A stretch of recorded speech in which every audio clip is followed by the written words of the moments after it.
भागवत प्रेमियों सज्जन बिंदु, हम आज आपको एक भक्त की ऐसी कथा सुनाते हैं। उनके प्रेम, जो उनका प्रेम था भगवान के प्रति, वो हम दर्शाते हैं। छोटी सी कथा है, आप लोग ध्यानपूर्वक श्रवण करें, अच्छा लगेगा आपको।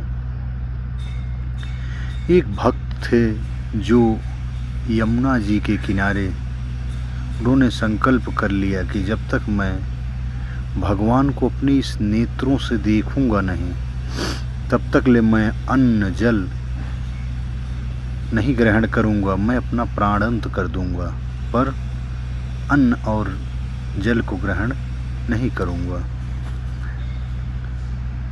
पर उनकी शरीर धीरे धीरे बहुत कमज़ोर हो जाती है। भगवान को ध्यान लगाना, उनकी संध्या वंदना करना, बार बार उनकी यादों में रोना, अब यहाँ तक कि उनकी आँखों के आंसू भी सूखने लगे। क्योंकि जब कोई भक्त यातना पूर्वक कठोर साधना करता है, अन्न जल ग्रहण नहीं करता, तो उसके शरीर में कुछ बचता नहीं है जिससे कि वो रोए तो उसके आंसू गिर सकें। अब उनके शरीर में जल ही नहीं है और कठोर यातनाओं में भगवान की साधना करना और उनके विरह में दुखी रहना, ऐसा स्थिति हो गई कि शरीर चलने के लायक भी नहीं रहा और जहाँ तहाँ गिर जाते हैं, जैसे तैसे उठते हैं। फिर हरे कृष्ण करके कृष्ण भगवान को ढूंढने के लिए उनका मन हमेशा भगवान के श्री चरणों में विलीन है। लगातार आँखों में दुखी के आंसू हैं, पर आंसू सूख चुके हैं।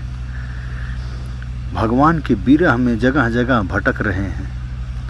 अब ऐसी स्थिति हो गई कि चलने लायक भी नहीं रहे, एक जगह विचलित होकर गिर जाते हैं और कठोर दुख होता है। इतना दुख होता, आहत होता है उनके अंदर से कि प्रभु अब मेरे शरीर छूट जाएंगे और आपके दर्शन भी नहीं होंगे। क्या आप इतना कठोर हैं भगवान कि आप मुझे दर्शन नहीं देंगे?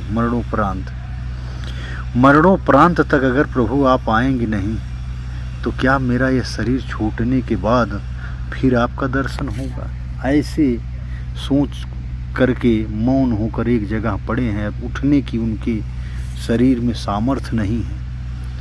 ऐसे निर्मल भक्त जो भगवान के लिए ही अपने शरीर को त्यागना संभव समझ लेते हैं कि यही ठीक है कि शरीर का अंत हो जाए, पर अगर भगवान नहीं आए तो हम जल और अन्न को ग्रहण नहीं करेंगे। इस कठोर दुख में एक जगह पर पड़े हुए संत, तो कुछ पंछियां, कौवे वहाँ पर उड़ रहे थे इधर उधर। बहुत काफ़ी दिन से संत जी एक ज़मीन पर पड़े थे, तो लगा कि इनके शरीर में अब प्राण नहीं है, तो काग उनकी शरीर को छेदने शुरू किया, काटने शुरू किया।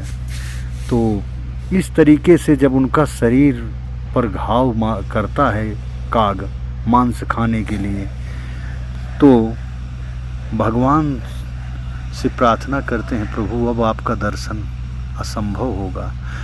उनका खाते खाते शरीर के एक दिन खाया, 2 दिन खाया, 3 दिन खाया, चौथे दिन फिर उनके गले पर खाने की टोंट मारने लगा, फिर आँख पर मारने का कोशिश किया। तब उनके अंदर से आवाज़ निकली हल्की सी, हे कागा। आप इसको गौर से ध्यानपूर्वक सुनिएगा। हे कागा तुम खाइयो हाड़ मांस और खून, दोनों नैना मत खाइयो पिया मिलन की रैन। इस संत की देखिए कितनी